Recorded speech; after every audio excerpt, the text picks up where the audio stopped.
As we reported earlier, some of former President Trump's Republican rivals are taking shots at him following new charges in the classified documents case.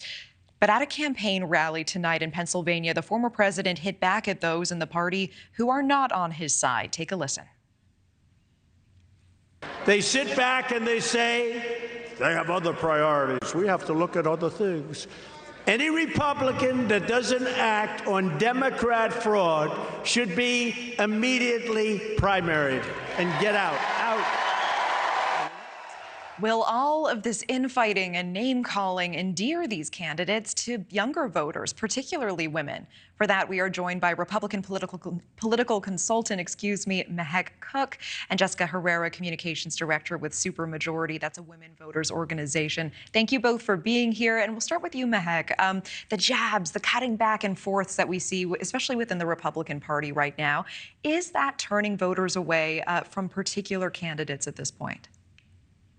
I think any type of attack like this in our country today is a complete political turnoff. But when we speak specifically about voters, especially women voters, we just don't have the luxury of dropping out of this election cycle. We have too much at stake: the economy, our personal finances, protecting our children from woke groups like the ACLU that are trying to attack parental rights, and of course, the direction of our country. So we are truly waiting for somebody to step up, be presidential, and talk about the economy. That's what Americans care about today. The jabs are not going to motivate voters, especially young voters, to vote for any candidate on stage.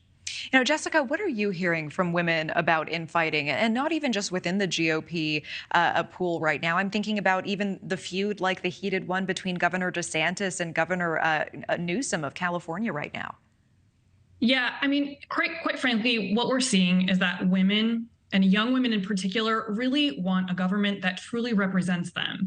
And that means that they're ready to take out the trash when politicians are distracted and unwilling and unable to take action on the issues that matter most to them. So this infighting really is a distraction, and I think it is meant to divide voters, particularly women, and the majority of voters just see through that. You know, there is a recent poll that shows a majority of voters don't want either President Biden nor Donald Trump to run for president again in 2024. If they are looking for a change in leadership, who is that change for both parties? And we'll start with you, Mehek. I think we have a lot of really strong candidates in the Republican Party. Governor DeSantis, who has been a very strong governor in Florida. You have Nikki Haley, that I think people are overlooking, but she has a very strong track record, not only of being a strong governor in South Carolina, but then her work in the administration. So it's a really exciting time for the Republican Party to truly look and have options of candidates. You also have Vivek Ramaswamy that has surfaced and continue to show the American people that the American dream is worth fighting for. That is at stake today. So I think that there's a tremendous opportunity for a candidate that can unify the party and the people in the United States. Jessica, what about the left? What about the Democratic field? Is there a viable alternative to President Biden?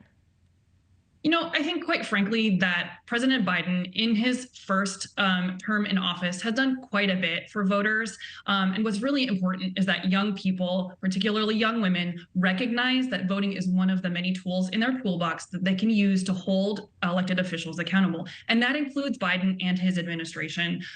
Frankly, I just don't see any other viable candidate in this field right now. And I think that Biden has done a lot for voters in really important ways, particularly young people, right? When we talk about student loan forgiveness, when we talk about abortion access, and even when we talk about the rising cost of everyday goods. Yeah, Mehek Cooke and Jessica Herrera, I know there are diverse perspectives here, but I appreciate both of you being able to come on and have a conversation. Thank you. Thank you for watching. Go to newsnationnow.com to find News Nation on your television provider. And don't forget to click the red subscribe button below to get more of News Nation's fact-driven, unbiased coverage.